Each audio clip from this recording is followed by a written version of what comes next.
নমস্কার বন্ধুরা, ভক্তিমূলক কথা চ্যানেলে জানাই আপনাদের সকলকে স্বাগত। বন্ধুরা, আশা করছি ঈশ্বরের আশীর্বাদে আপনারা প্রত্যেকেই ভালো আছেন এবং সুস্থই আছেন। বন্ধুরা, আগামী 6 জুলাই 2025 রবিবার দিন শয়ন একাদশী ব্রত। 5 জুলাই 2025 শনিবার দিন হচ্ছে উল্টো রথযাত্রা মহোৎসব, আর 6 জুলাই রবিবার হচ্ছে দেবশয়নী একাদশী।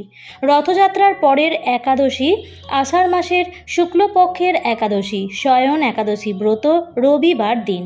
বন্ধুরা, আপনারা যারা যেখানেই থাকুন না কেন অবশ্যই সঠিকভাবে এই মহাপবিত্র শয়ন একাদশী ব্রত পালন করুন।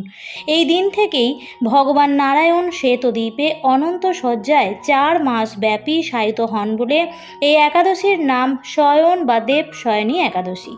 আষাঢ় মাসের শুক্লপক্ষের একাদশী তিথি, এই তিথি থেকেই ভগবান 4 মাসের জন্য শয়ন করেন। অনেকেই এই একাদশীর ব্রত থেকেই চাতুর্মাস্য ব্রত পালন করে থাকেন, আবার কেউ কেউ পূর্ণিমা তিথি থেকেও চাতুর্মাস্য ব্রত পালন করে থাকেন।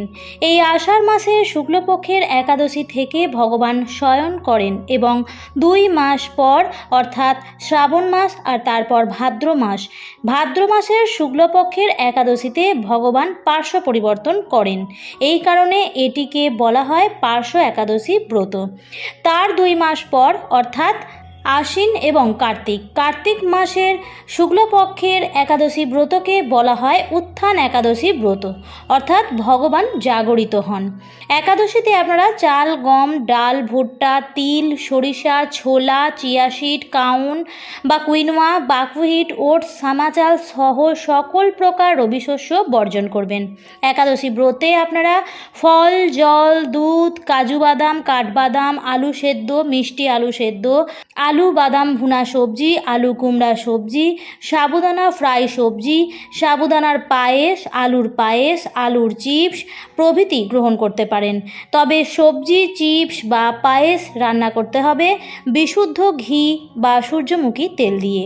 আর একাদশী পরদিন সকালে পারণের নির্দিষ্ট সময়ের মধ্যেই অন্ন বা রুটি বা ছাতু বা চিড়া গ্রহণ করে পারণ অর্থাৎ ব্রত সমাপন করবেন। একাদশী ও দ্বাদশীতে বেশি বেশি করে হরিনাম জপ করবেন, গীতা ভাগবত পাঠ করবেন, প্রাতঃ স্নান করে ভগবানের সেবা পূজা করবেন এবং ভগবানের শ্রীচরণে তুলসীপত্র পুষ্প অর্পণ করবেন। বন্ধুরা, এবার আপনাদের জানিয়ে দিই এই শয়ন একাদশী ব্রতের পারণের সময়সূচি। এই একাদশীর পারণ হচ্ছে আগামী 7 জুলাই সোমবার ভোর 4:57 থেকে সকাল 9:24 মধ্যে। এই সময়ের মধ্যেই আপনারা এই শয়ন একাদশী ব্রতের পালন করবেন। বন্ধুরা, আপনারা এই শয়ন একাদশীর ব্রত পালন করুন বা নাই করুন, তবুও এই ব্রত কথাটি পাঠ অথবা শ্রবণ অবশ্যই করুন। আপনারা যারা এই একাদশীর ব্রতটি পালন করছেন তারা তো অবশ্যই জানেন যে এই ব্রত কথা শ্রবণ না করলে শয়ন একাদশীর ব্রতটি অসম্পূর্ণ থেকে যায়। আর যারা কোনো কারণে এই ব্রত পালন করতে পারছেন না, তারা আজ শ্রীকৃষ্ণের সামনে একটি ঘিয়ের প্রদীপ প্রজ্বলন করে এই ব্রত কথাটি শ্রবণ করতে পারেন। তাহলেও এই ব্রতের পূর্ণ ফল অনেকাংশেই লাভ করা যায়। বন্ধুরা, এবার আমি আপনাদের সাথে আলোচনা করব শয়ন একাদশী ব্রতের মাহাত্ম্য কথা। আষাঢ় মাসের শুক্লপক্ষের একাদশীর সম্বন্ধে মহারাজ যুধিষ্ঠির বললেন, হে কৃষ্ণ, আষাঢ় মাসের শুক্লপক্ষের একাদশীর নাম কি, এর মহিমাই বা কী, তা আমাকে কৃপা করে বলুন। শ্রীকৃষ্ণ বললেন, ব্রহ্মা এই একাদশীর সম্পর্কে দেবর্ষি নারদকে যা বলেছিলেন আমি সেই আশ্চর্যজনক কথা আপনাকে বলছি। শ্রী ব্রহ্মা বললেন, হে নারদ, এই সংসারে একাদশীর মতো পবিত্র আর কোনো ব্রত নেই। সকল পাপ বিনাশের জন্য এই বিষ্ণু ব্রত পালন করা একান্ত আবশ্যক। যে ব্যক্তি এই প্রকার পবিত্র পাপনাশক এবং সকল অভীষ্ট প্রদাতা একাদশী ব্রত না করে তাকে নরকগামী হতে হয়। আষাঢ়ের শুক্লপক্ষের এই একাদশী শয়নী নামে বিখ্যাত। শ্রী ভগবান ঋষিকেশের জন্য এই ব্রত পালন করতে হয় এবং এই ব্রতের সম্বন্ধে এক মঙ্গলময় পৌরাণিক কাহিনীও আছে। আমি এখন তা বলছি। বহু বছর পূর্বে সূর্য বংশে মান্ধাতা নামে একজন রাজর্ষি ছিলেন। তিনি ছিলেন সত্য প্রতিজ্ঞ এবং প্রতাপশালী চক্রবর্তী রাজা। প্রজাদেরকে তিনি নিজের সন্তানের মতো প্রতিপালন করতেন। সেই রাজ্যে কোনো রকম দুঃখ, রোগ, ব্যাধি, দুর্ভিক্ষ, আতঙ্ক, খাদ্যাভাব অথবা কোনো অন্যায় আচরণও ছিল না। এইভাবে বহু দিন অতিবাহিত হলো। কিন্তু এক সময় হঠাৎ দৈব দুর্বিপাকে ক্রমাগত 3 বছর সেই রাজ্যে কোনো বৃষ্টি হয়নি। দুর্ভিক্ষের ফলে সেখানে দেবতাদের উদ্দেশ্যে দান মন্ত্রে স্বাহা স্বাধা ইত্যাদি শব্দ বন্ধ হয়ে গেল। এমনি বেদ পাঠও ক্রমশ বন্ধ হলো। তখন প্রজারা রাজার কাছে এসে বলতে লাগলো, মহারাজ, দয়া করে আমাদের কথা শুনুন। শাস্ত্রে জলকে নার বলা হয়, আর সেই জলে ভগবানের অয়ন অর্থাৎ নিবাস। তাই ভগবানের আর এক নাম নারায়ণ। মেঘ রূপে ভগবান বিষ্ণু সর্বত্র বাড়ি বর্ষণ করেন। সেই বৃষ্টি থেকে অন্ন এবং সেই অন্ন খেয়ে প্রজাগণ জীবন ধারণ করেন। এখন সেই অন্নের অভাবে প্রজারা ক্ষয় প্রাপ্ত হচ্ছে। অতএব হে মহারাজ, আপনি এমন কোনো উপায় অবলম্বন করুন যাতে আপনার শান্তি এবং কল্যাণ সাধন হয়। রাজা মান্ধাতা বললেন, তোমরা ঠিকই বলেছ, অন্ন থেকে প্রজার উদ্ভব, অন্ন থেকেই প্রজার পালন। তাই অন্নের অভাবে প্রজারা বিনষ্ট হন, আবার রাজার দোষেও রাজ্য নষ্ট হয়। আমি নিজের বুদ্ধিতে আমার কোনো দোষ খুঁজে পাচ্ছি না, তবুও প্রজাদের কল্যাণের জন্য আমি আপ্রাণ চেষ্টা করব। তারপর ব্রহ্মাকে প্রণাম করে রাজা সৈন্যসহ বনে গমন করলেন। সেখানে প্রধান প্রধান ঋষিদের আশ্রমে ভ্রমণ করলেন। এইভাবে তিনি ব্রহ্মার পুত্র মহা তেজস্বী অঙ্গিরা ঋষির সাক্ষাৎ লাভ করলেন।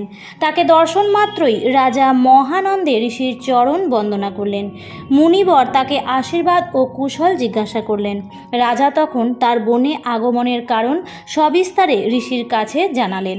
ঋষি অঙ্গিরা কিছু সময় ধ্যানস্থ থাকার পর বলতে লাগলেন, হে রাজন, এটি সত্য যুগ। এই যুগে সবাই বেদপরায়ণ এবং ব্রাহ্মণ ছাড়া অন্য কেউ তপস্যা করেন না। এই নিয়ম থাকা সত্ত্বেও এক শূদ্র রাজ্যে তপস্যা করছে। তার এই অকার্যের জন্যই রাজ্যের এই দুর্দশা। তাকে হত্যা করলেই সকল দোষ দূর হবে।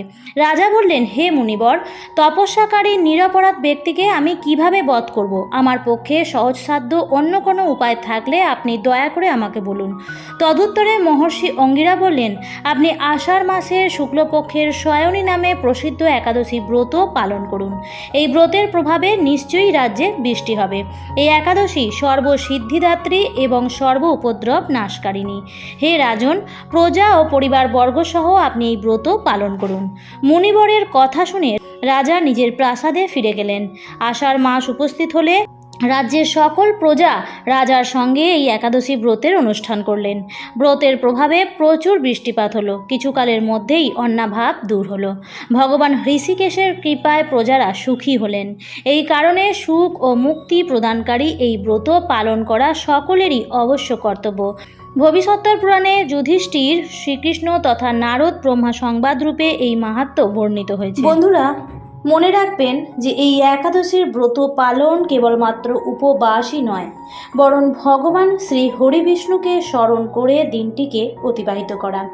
তাই পারলে সন্ধ্যাবেলায় শ্রীকৃষ্ণের সামনে একটি প্রদীপ প্রজ্বলিত করে এই ব্রত কথাটি শ্রবণ করুন। দেখবেন আপনার ও আপনার পরিবারের মঙ্গলই হবে। এই একাদশীর ব্রতকথা যিনি শ্রবণ করেন তিনিও একাদশীর পুণ্য ফল অনেকাংশেই লাভ করতে সক্ষম হন। আমার আজকের ভিডিওটি এই পর্যন্তই। ভিডিওটি দেখে ভালো লাগলে অবশ্যই লাইক, কমেন্ট এবং শেয়ার করে দেবেন। আবারও দেখা হবে পরবর্তী নতুন কোনো ভিডিওতে। ভালো থাকবেন, সুস্থ থাকবেন। ধন্যবাদ।